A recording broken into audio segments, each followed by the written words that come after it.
5 पांडव चले गए, लेकिन वही परीक्षित ने जब सोने का मुकुट पहना, अब वो सोने का मुकुट जो है वो पाप की कमाई है, तो वही पोते के सिर में विचार आया कि आज तो मैं शिकार करने जाऊंगा, जानवरों को मारूंगा। कभी भी राजा परीक्षित के मन में विचार नहीं आता था कि मैं जानवरों को मारूं, लेकिन वही बाप दादा का पाप जब आया सिर पे, तो क्या विचार आया कि आज जानवरों को मारूंगा। वही अपने राज से बाहर निकले, क्षेत्र से बाहर गए, तो एक नदी के किनारे क्या देखा कि एक काला पुरुष जो है राजा के कपड़े पहनकर गौ माता और बैल को डंडे से मार रहा है। अब वो काला पुरुष कौन है?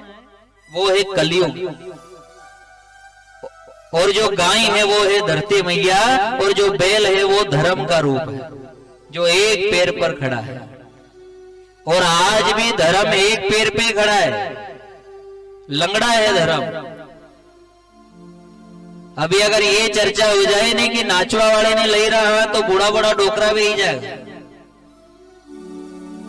ये चर्चा अगर हो जाए कि नाचवा वाली आई है, तो बूढ़ा बूढ़ा भी ही जाएगा। क्यों? क्योंकि कथा तो खूब सुनी है, हमने भी तो देखा या कैसी है।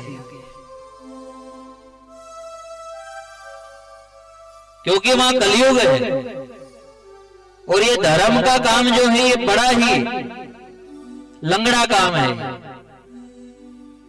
धीरे धीरे धीरे धीरे चले, धीरे धीरे।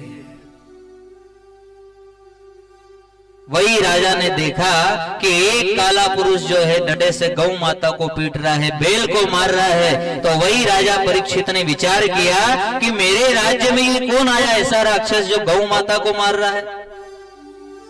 वही राजा परीक्षित दौड़ कर गए, अपना भाला निकाला, और जैसे ही कलयुग ने देखा कि राजा परीक्षित है, तो कलयुग दौड़ कर गया और राजा परीक्षित के चरणों में जाके गिर गए।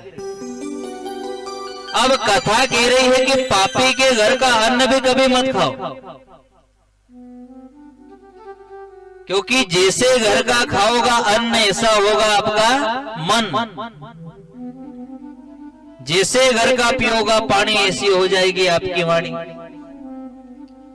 आज कलयुग ने जैसे ही राजा के चरण छुए, तो राजा के अंदर दया आई कि मैं इसे छोड़ देता हूं। जबकि राजा ने क्या विचार किया था कि मैं इसे मारूंगा, लेकिन जैसे ही कलयुग ने प्रणाम किया तो दया आई कि मैं इसे छोड़ दूंगा। राजा परीक्षित ने कहा कि ठीक है, तू मेरे राज्य से बाहर चला जा, मैं तुझे नहीं मारूंगा। लेकिन कलयुग ने कहा मैं बाहर जाने के लिए नहीं आया हूं, मैं यहां पर रहने के लिए आया हूं। कलयुग ने कहा कि इस पृथ्वी पर सतयुग आया, त्रेता युग आया, द्वापर युग आया, तो अब कलयुग भी आया है और आपको जगह देनी पड़ेगी। अब विचार करना कि कलयुग कहां पे है, किन किन के घर पे कलयुग है। एक एक शब्द भाव से समझना कि कलयुग कहां पर है।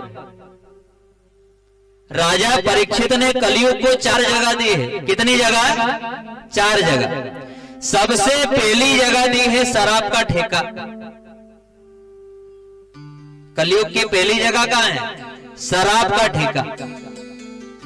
और शराब के ठेके के सामने चाहे कितने भी विद्वान पंडित जी चले जाए, काशी जी से पढ़े लिख कर आए हैं, कितने भी विद्वान गुरु जी जाए ठेके के सामने, लेकिन थोड़ी देर के लिए विचार जरूर करेंगे कि आखिर ये लगता कैसा है जो अपने जजमान पी पी के लौटे। यानी कि विचार तो आया नहीं। कलयुग ने अपनी कला दिखा दी। पहला स्थान कहां पर दिया? शराब का ठेका। फिर दूसरा स्थान दिया वेश्या के यहां पर, और तीसरा स्थान दिया कि जिस घर में नारी भगवान के भजन नहीं करे, सास ससुर की सेवा नहीं करे, चौका नहीं रखे, चौके की साफ सफाई नहीं रखे, उस घर में भी कलयुग का वास रहेगा। अब भागवत कथा में बताया है, महिलाओं के लिए एक नियम बताया है। जितनी भी माताएं बहनें यहां बैठी है, सुनना कि आप अपने सजने संवरने से ज्यादा ध्यान अपने चौके पर देना। एक एक शब्द भाव से। सजने संवरने से ज्यादा चौके पर ध्यान देना, कहीं चौका तो गंदा नहीं है, कहीं अशुद्ध तो नहीं है। क्योंकि ये कथा कह रही है कि जिस महिला ने अपने चौके का नियम रख लिया है उसके कुल में प्रहलाद का जन्म होगा, ध्रुव का जन्म होगा। और जिस महिला ने अगर चौके का ध्यान नहीं रखा तो वहां तो धुंधुकारी राक्षसी पैदा होंगे। तो अपने सजने संवरने से ज्यादा चौके का ध्यान रखना है कि कहीं यहां पे अशुद्ध नहीं हो जाए।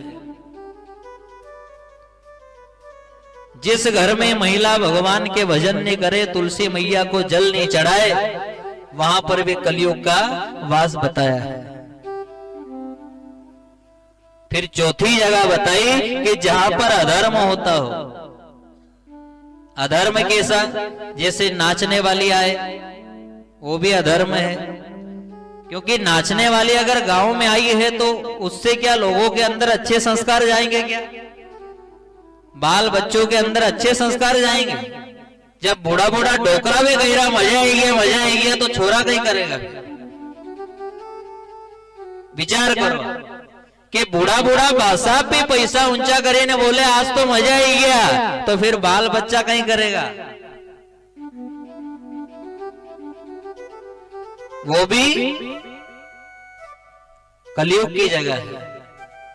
आप सभी से हाथ जोड़कर यही निवेदन है कि आपके पास अगर ज्यादा पैसा है तो गौशाला में लगाओ, गरीब की कन्या है उसका विवाह करवा दो, मंदिर में दो, सुंदरकांड करवाओ, कथा करवाओ, भजन करवाओ, लेकिन कभी भी नाचने वाले को गांव में नहीं लाना। देख लेना जहां पर भी ये नाचने वाली आवे नहीं तो नाचने वाली के साथ में एक ढोलक वाला आवे। अब ध्यान से सुनना, जब वो नाचे नहीं, जब वो नाचे तो ढोलक वाला जब ढोलक बजाए तो ढोलक की तान आप ध्यान से सुनना। वो ढोलक जितने भी लोग वहां पर नाचने वाले को देखने आए हैं उन सबको वो ढोलक एक बात कह रहे